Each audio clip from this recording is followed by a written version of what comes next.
Vamos ler então Lucas, capítulo 2. Naqueles dias foi publicado um decreto de César Augusto, convocando toda a população do império para recensear-se.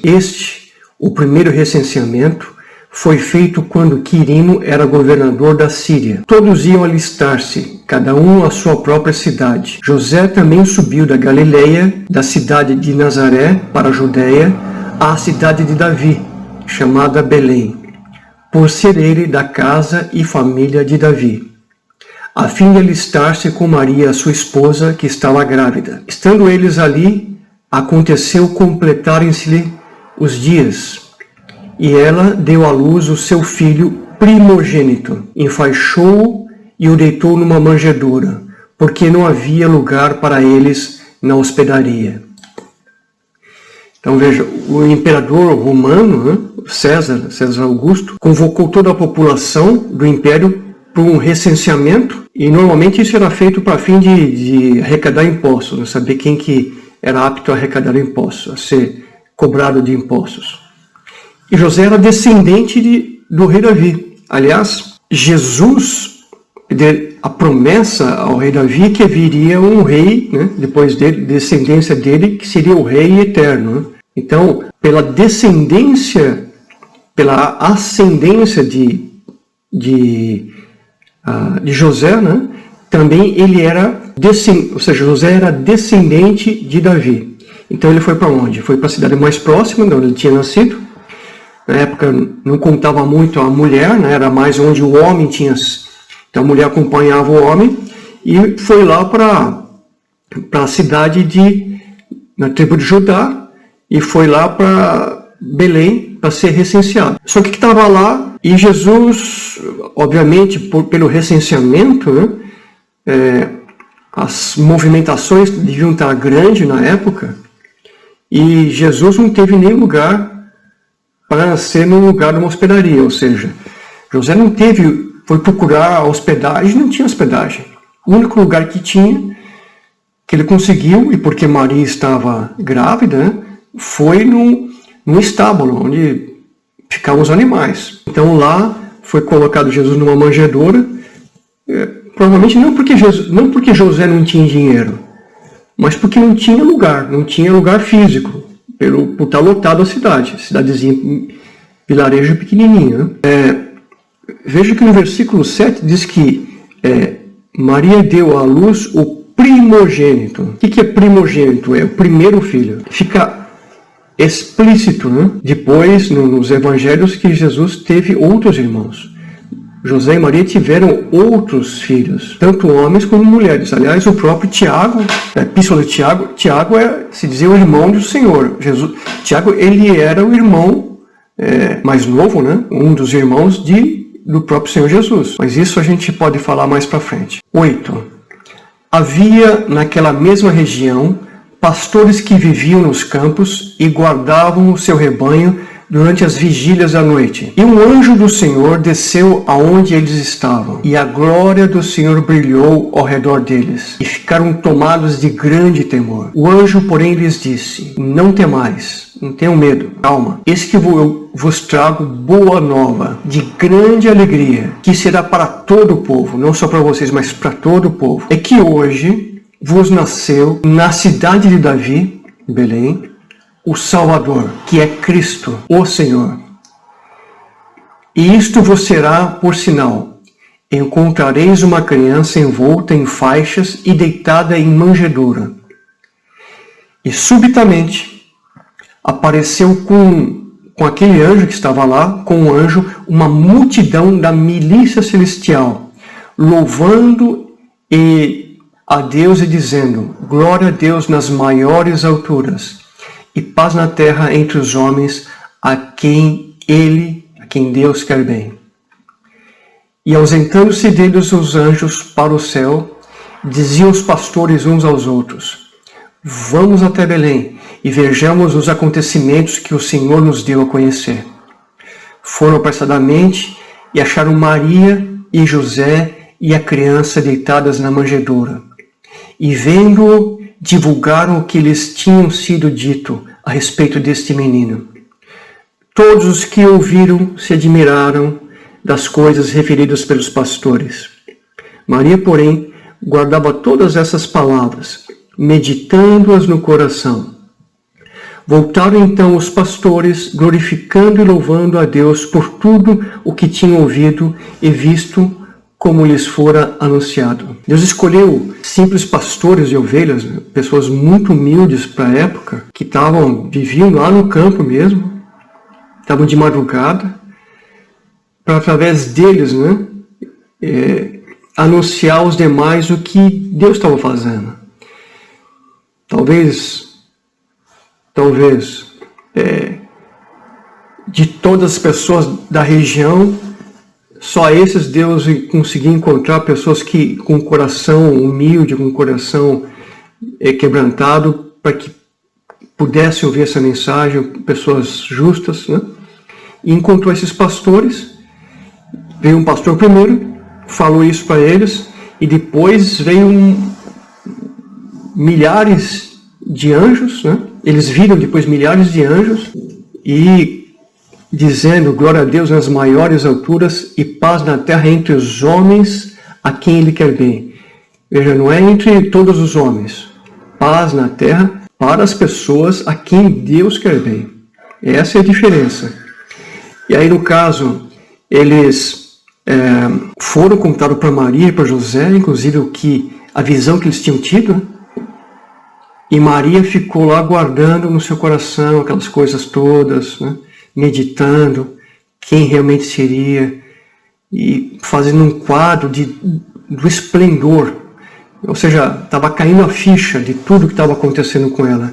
Aquelas emoções de acabou de ter bebê, imagina como deveria ter sido, Completados 8 dias para ser circuncidado o menino, deram-lhe o nome de Jesus, como lhe chamaram o anjo, antes de ser concebido. Então, tal qual como falei agora há pouco com relação a João, no 8º dia, a criança, todo menino era circuncidado pela lei, e era dado a ele um nome, batizado. E, corretamente, José e Maria deram o nome de Jesus, porque foi esse o nome que o anjo havia dito para Maria. Vai se chamar Jesus. Novamente, Jesus significa ungido, Messias, o Senhor salva. Agora, quando eles foram, esqueci de falar, versículo 22 diz que passados os dias a purificação, Porque do modo cerimonialmente, pela lei, a mãe, depois de nascer a criança, tinha alguns dias de resguardo para que ela pudesse ser purificada de modo cerimonial, pela lei, através da lei, não que estivesse suja. E também a criança, porque seria consagrada. Então passou aqueles dias, lá foram eles para o templo, em Jerusalém. Então, saíram de Belém, foram para Jerusalém, a distância não é tão longa, e entraram no templo para poder consagrar a criança.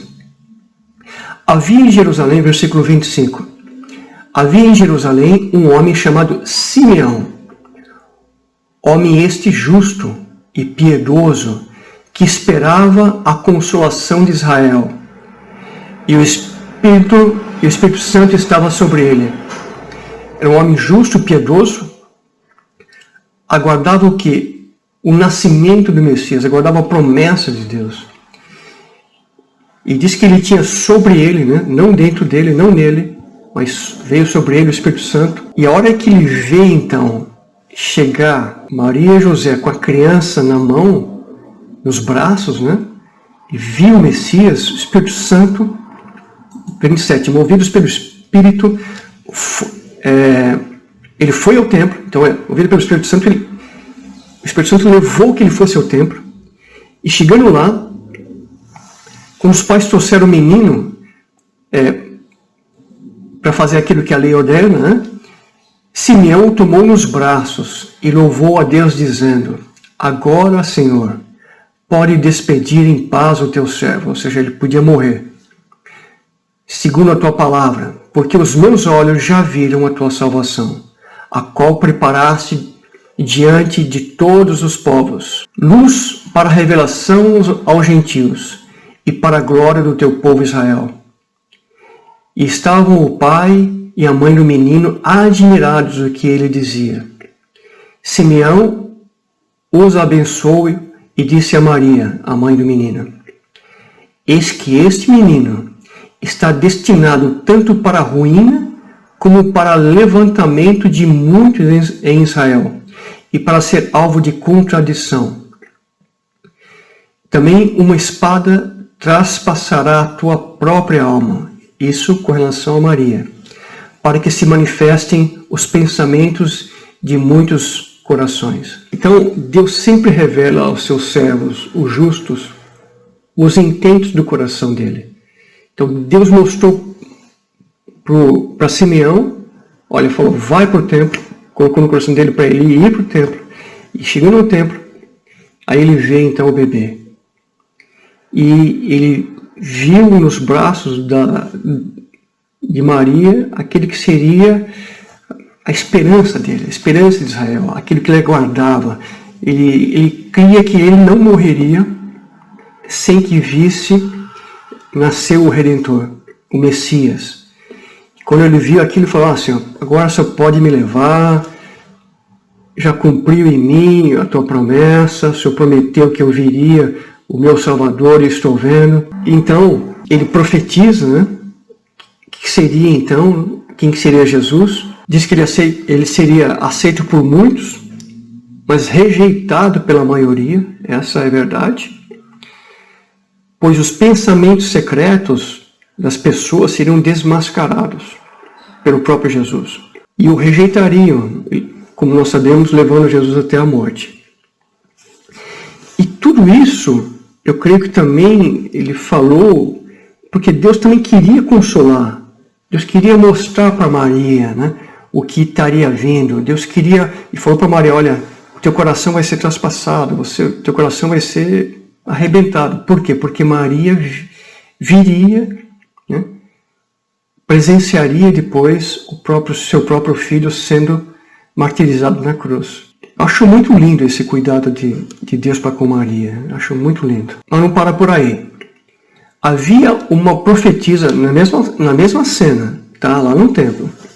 Havia uma profetisa chamada Ana, filha de Fanuel, da tribo de Azer, avançada em dias, que vivera com seu marido 7 anos desde que se casara, e que era viúva de 84 anos.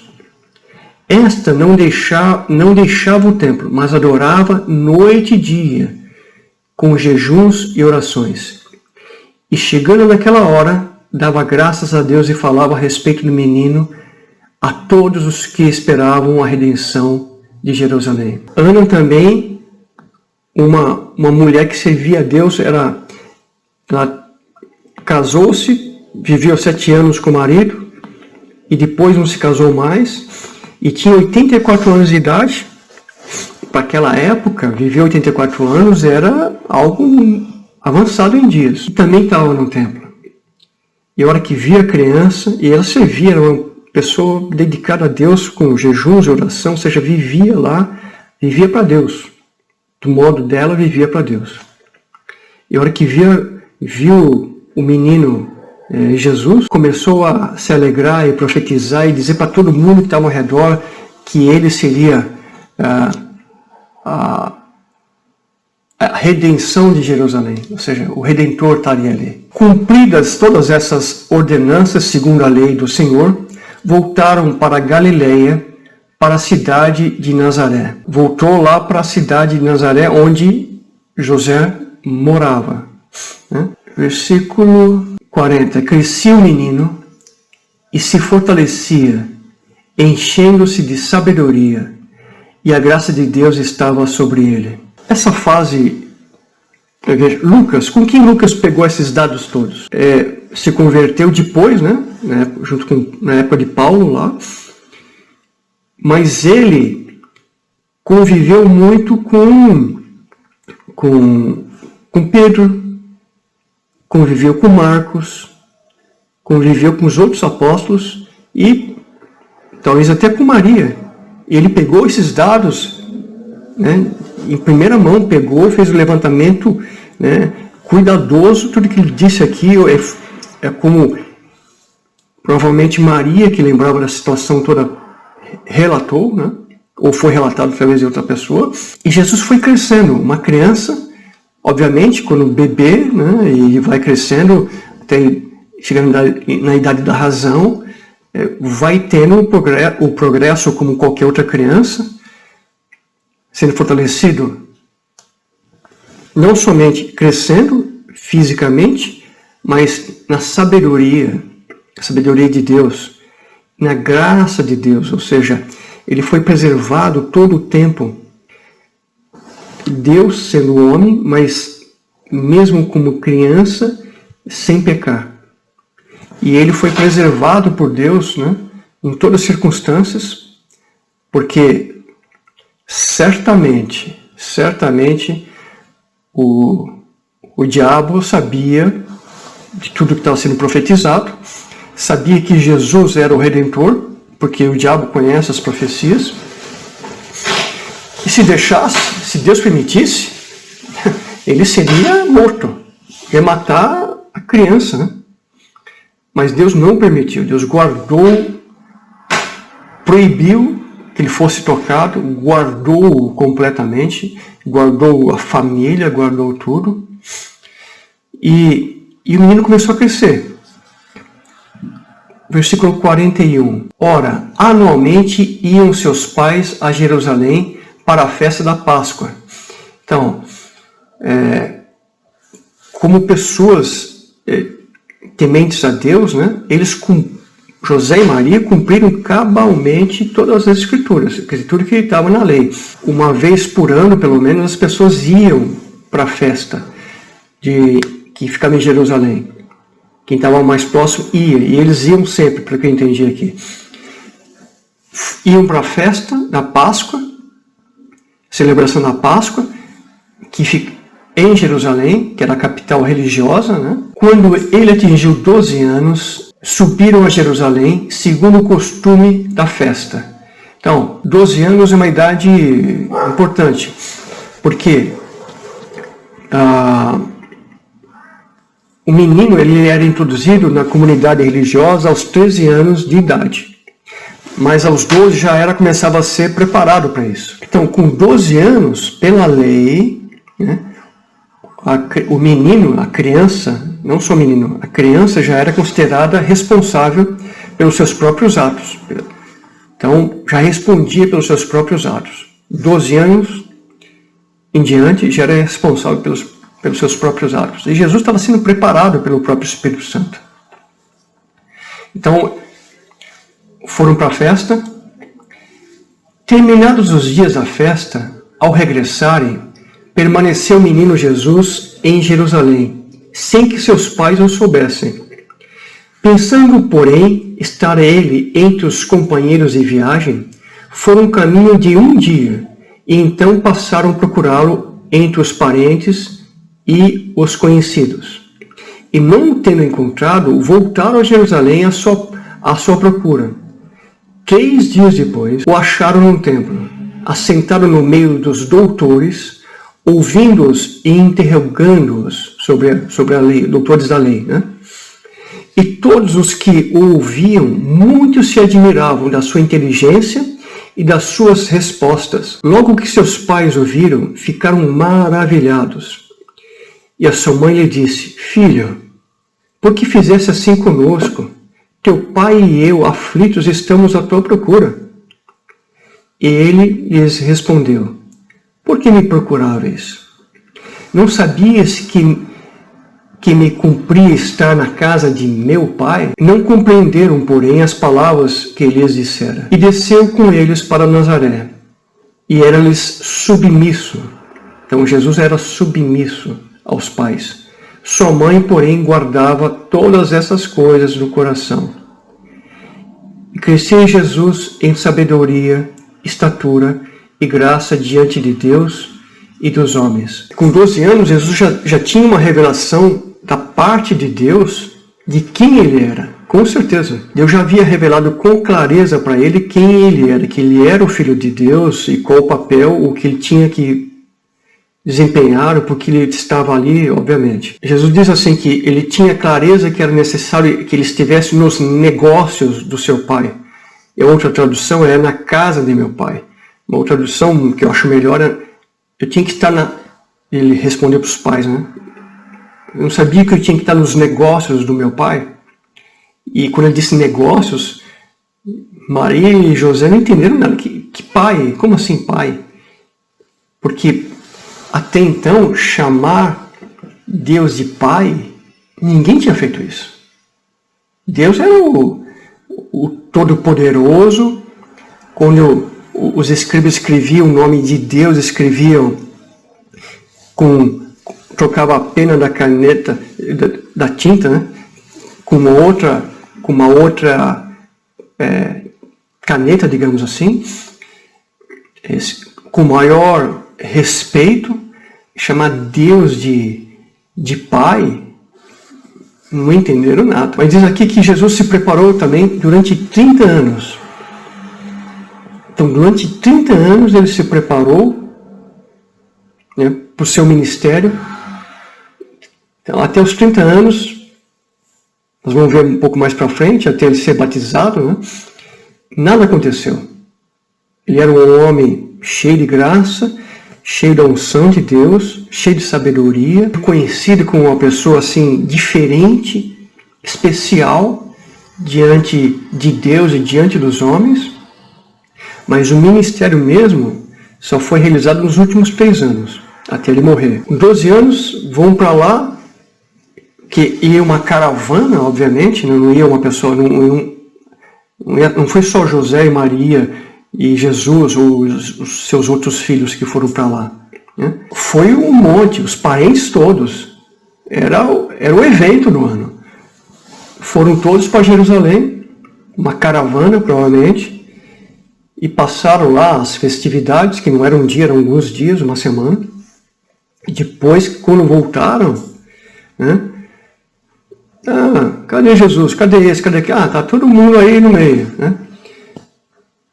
A hora que foi ver, cadê Jesus? 3 dias depois, cadê ele? Não sei onde está. Desesperados, deixaram o pessoal voltar os dois lá para Jerusalém. Procura. Onde que está ele? Lá no templo. Está lá discutindo a lei, né? Perguntando, arguindo e mostrando, inclusive, para os doutores da lei, né? A visão que ele, como filho de Deus, mas uma criança ainda, 12 anos, tinha a respeito do que eles estavam lendo. Então a visão o discernimento de Jesus, de tudo que estava escrito até então, das leis dos profetas, era outra coisa. Devia ser assim, algo incrível. Ele é demais para ele ter visto. Crescia Jesus em sabedoria, estatura e graça diante de Deus e dos homens. Eu creio que deve ter sido algo incrível. Deixa eu fazer um parênteses aqui. Depois desse ponto, não se fala mais nada sobre José. José simplesmente sai de cena, ou seja, o pai sai de cena. Eu entendo, eu creio, ou suponho, que quando Deus levantou José para preparar a família, para conduzir, né, a família, preparar tudo isso, e quando Jesus já tem uma certa idade, porque com certeza com 30 anos, Jesus, quando ele começou o ministério, José já tinha morrido, não estava mais lá. Então eu creio que Deus levou José, até porque nós lemos aqui que José era submisso aos pais. Jesus era submisso aos pais. Isso é uma coisa que é muito importante, muito importante. Então, se Jesus tinha toda a revelação, e digamos que de repente José que tivesse um parecer diferente, Jesus teria que submeter a ordenança, digamos assim, né, ao parecer, à ordem do pai. Então, para que isso não acontecesse, eu creio que Deus levou José antes, para que não houvesse para que Jesus pudesse exercer com toda a autonomia, sem quebrar nenhuma lei, sem quebrar nenhum princípio de Deus, do próprio Deus. Tudo que estava pré-determinado, né, pelo Pai para ele. Então, em um certo momento, José é levado, é tirado da terra, ele morre, para que Jesus, então, ele era primogênito, o mais velho dos irmãos e das irmãs. Ele passou a ser o chefe da família, vamos falar assim. E então ele começou a ditar as regras na própria casa, né, direcionar conforme aquilo que era a orientação de Deus, para que na casa dele também tivesse uma coerência com toda a palavra. Então, esse é um detalhe que não está na Bíblia, não está explícito, mas depois de ler várias vezes é o que eu entendo. Amém?